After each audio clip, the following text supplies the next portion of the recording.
CCS Disability Action.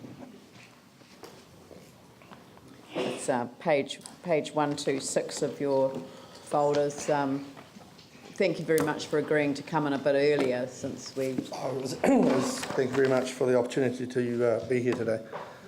I work for CCS Disability Action and I'm the Access Coordinator, Manager of the Mobility Parking, and I'm a barrier-free advisor. The thrust of my submission is to ensure that we take the opportunity to build a fully accessible city. We had quite a lot of opportunity with the previous council to explain the accessibility issues. I know you've got a very new council, so this is a good opportunity to just go over some of the necessary reasons for us to take this opportunity. The idea that access is only for disabled people is a myth. When you design and build for people with impairments, you create a safer and more convenient environment for everyone. Good access benefits everyone and it brings considerable wider economic and social benefits. Some of them are more people in employment because of the workplaces are accessible, more customers for businesses, more opportunities for people with access needs to stay in their own home and remain in their community instead of having to move into rest homes and residential homes. Parents with small buggies, children in small buggies and people with temporary injuries can continue to access the community. It was interesting that Mr. Goff was before me because I had the opportunity to review his plans early in the concept and was extremely excited to find the amount of emphasis he had placed on accessibility in those plans. And if more of our buildings are built to that standard, then we will succeed here in Christchurch. For too long now we've talked the talk but not walked the walk. New Zealand ratified the United Nations Convention of the Rights of Human Persons with Disabilities in 2008. Article 9 of the Convention states that two of the obligations we signed up to were implement legislation and policies to ensure disabled people are able to realise their rights and adopt measures that help foster respect and dignity for the rights of disabled people. Yet we still look for ways to avoid assuring that those with disabilities are fully included in our community. We have the earthquake-prone bill before Parliament, recommending that access issues are not covered in earthquake strengthening work. We have legislation that does not require some 2- and 3-storey buildings have lifts. And here in Christchurch, we're already building a number of those buildings. So that means we are putting in place a number of inaccessible buildings for the life of those buildings. I ask you on this committee, how would your ability to function in your current role be affected if you had a disability? Stepped thresholds, steep inclines, heavy narrow doors, having to check in advance if the restaurant, meeting room or theatre or toilet was accessible. How would you feel if you were disabled and went out with friends to a restaurant only to find that it wasn't accessible, or if it was, your entrance was around the back, probably via a kitchen or a store shed? I congratulate the council having recently opened up the housing that was in the paper a couple of days ago. That is it's a great improvement. And I'll give you 8.5 or 9 out of 10 of them. There are a couple of minor areas I'd like to have seen improved, and happy to discuss that at a later date.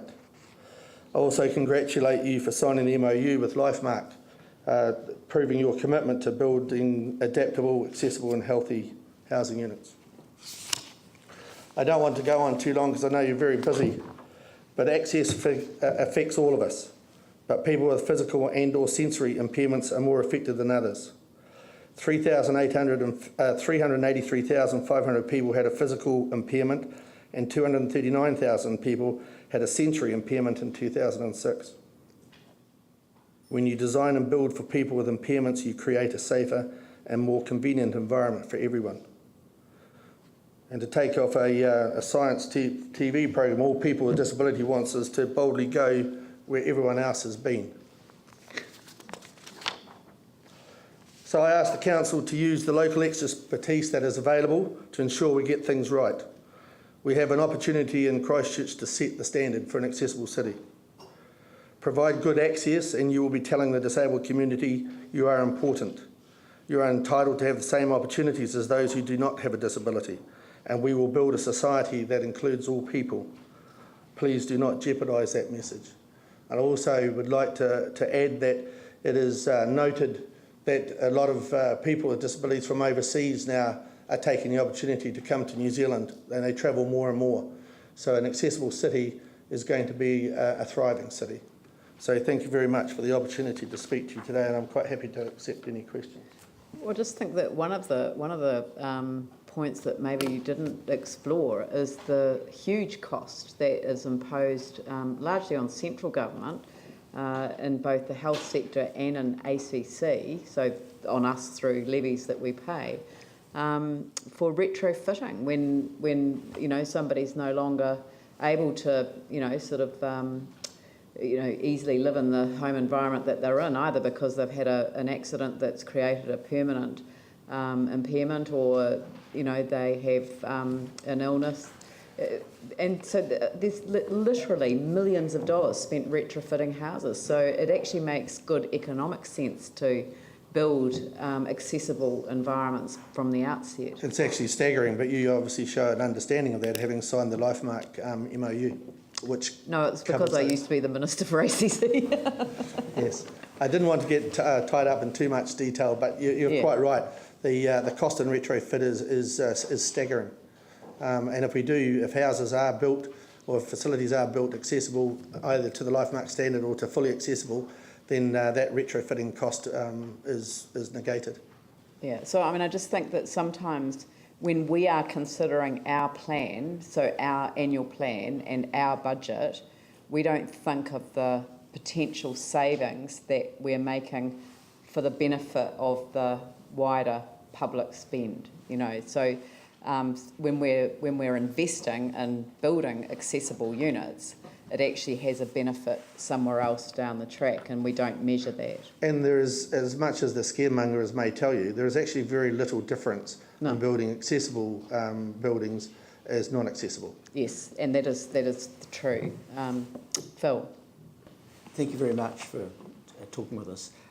Just on that point, it just seems to me that the accessibility, say for non-public buildings, private buildings, whether for example a lift is required, that will be perhaps part of our district plan, but it's something which we'll be interested in. And thank you too for in representing people with disabilities, that you also clearly support the concept of social housing, which, as you know, is for people with disabilities. I just wanted to ask you too about the section on mobility parking spaces. Yes. Are you able to work with council staff to ensure that, in fact, the provision of those is adequate? Certainly am, and one of our greatest problem with mobility parking is abuse obviously of the mobility parks, and you'll see a note in there. I raised the issue that was looked at some time ago by council of making those parks painted blue. There's proven research that will show that they're less likely to be abused if they're blue. The yellow symbol quite often fades out and people say, I didn't see it, whatever. But yes, we certainly are in that respect. And our other biggest problem with parking is the fact that mobility parking spaces on private property, i.e. Supermarket areas, are not able to be monitored by council parking wardens. So therefore the abuse in malls, etc. is very high. TV3 did a program recently on it, film people, able-bodied people using disabled parks. It was very stunning because they actually did the reverse, didn't they? Yes. They're placing their wheelchairs in non-disabled parks. Yeah. Yanni. Just so Phil's aware, I am working with the advisory group that we have internally to look at the blue car parks. But the question I really had is, there's a lot of stuff that's kind of being left to doing because people have goodwill or a good intent. But we're in the process of signing a housing accord with government. Do you think we should be, as part of that accord, given the huge number of rebuilds and repairs happening, be putting in place some firm regulation around minimum requirements for accessibility? If you're going to do accessibility, if you're going to talk accessibility, then it's got to be the 100%. And the LifeMark is fine, but there is a difference between LifeMark and accessibility, and that's why I raised a couple of small issues with the ones out at Dundee Place or whatever it is. There should certainly be a number of accessible units within any of your plans, if that's what you're asking me. So if we just leave it to the private market, we know that there'll be some that will do it because it's they feel that they should do it and they can see the benefits. But there'll be a bit like people that don't remove asbestos or you don't put insulation in.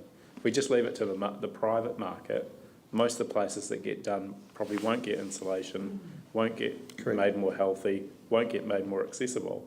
Do you think, as part of our approach with government, we've got a special housing accord that we're in the process of talking about, Yes. that we should be putting in some firmer standards or requirements in regards to accessibility? Yes, certainly do.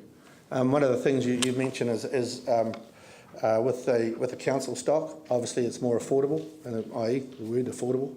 The issue with people with disabilities, they're spending, because a lot of them aren't employed, they don't have that income that can afford public housing. I know of one developer who built 3 really good accessible houses. I actually audited them for him after he completed them. Unfortunately, what he needed to get back out of them was out of the range of most people with disabilities. So, there is a need for the council stock. Thank you very much. I mean, that's a really, really good submission and we really appreciate it. Thank you.